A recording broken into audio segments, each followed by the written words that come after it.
Hello everyone, welcome to the second part of surface chemistry. In this part, we will be discussing about types of adsorption.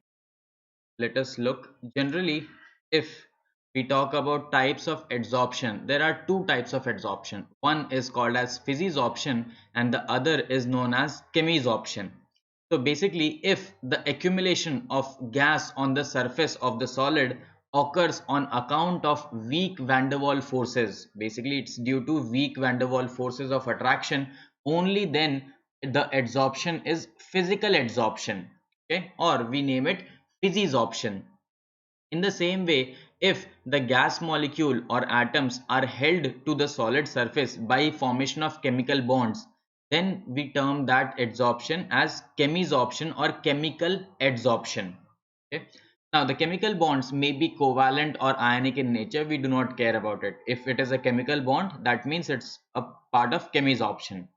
Chemisorption involves high energy of activation, because remember that since there is a formation of chemical bond, so you need an activation energy. Okay, that's why they are also referred to as activated adsorption.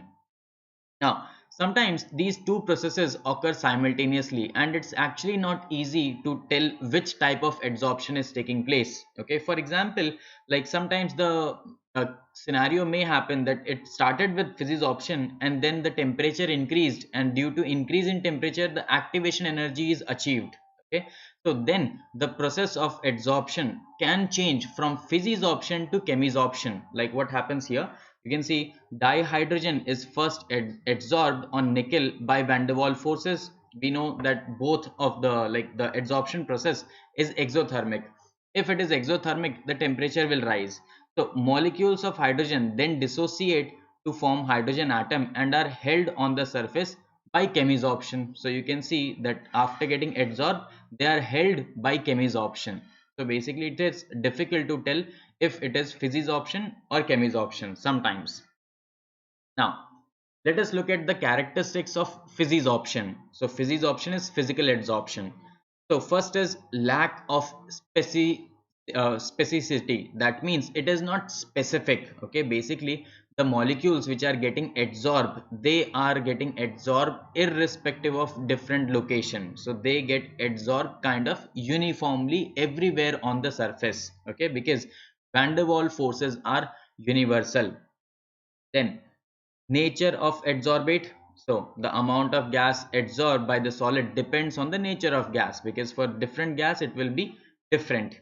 Okay, depends on the surface also and the van der Waals forces. Next, physisorption is reversible in nature. Okay, so basically adsorption process is exothermic. The physical adsorption process readily occurs at low temperature and decreases with increase in temperature. So if you increase the temperature, you reverse the process of adsorption. Next is surface area of adsorbate. Obviously we saw that already. I explained that if surface area is more, there is more space available for getting adsorbate on the surface. Okay, so hence if we increase the surface area, the adsorption increases. Enthalpy of adsorption is little bit low, so that is the value is 20 to 40 kilojoules per mole. So this much amount of energy will be released when 1 mole of substance is getting adsorbed. Okay, now it is low because the forces of attraction are weak van der Waals forces. Now, this was about physisorption. Let's talk about chemisorption. So, chemisorptions are highly specific because chemisorption involves formation of chemical bonds. So, you cannot form bond between different at any place. You cannot simply form the bond, right?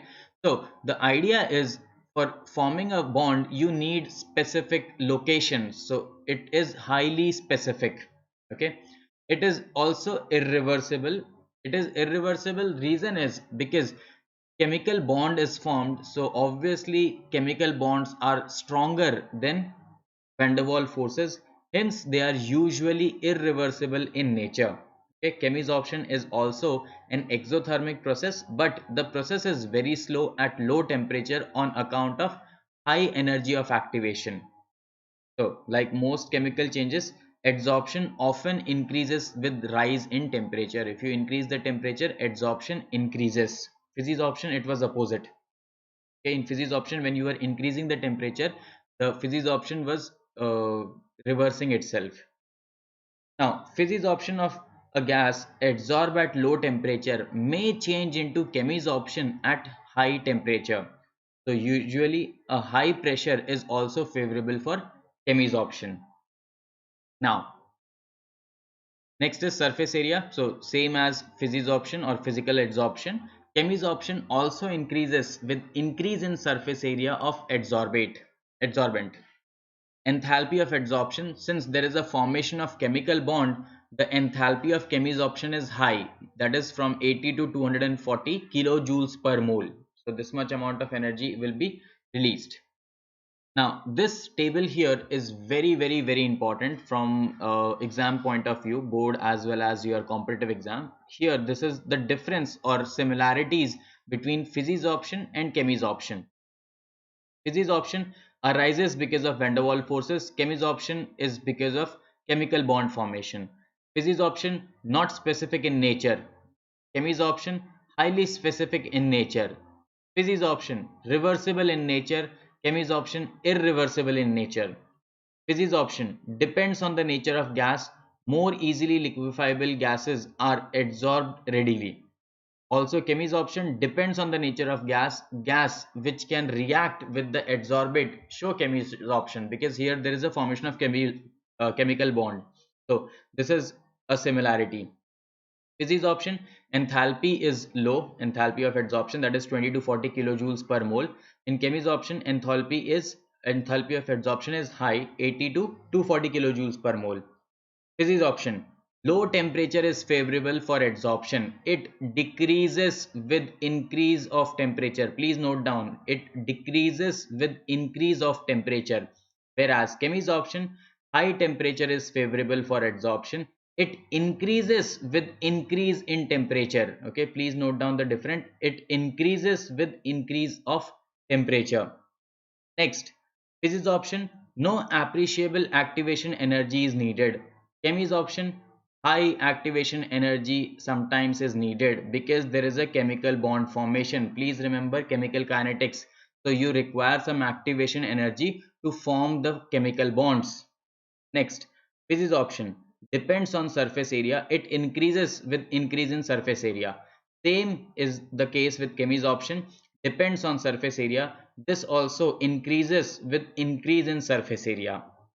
Physisorption results into multi-molecular layers on the adsorbate surface under high pressure. Basically, in physisorption, more than one layer can get adsorbed on the surface, whereas in chemisorption, only one molecular layer can be adsorbed. Okay, no more than one molecular layer, because there is a chemical bond formation. If the bond space is already occupied, then you cannot form multiple bonds, okay, on the same location. And that's it. Okay, I hope you guys enjoyed. See you in the next session.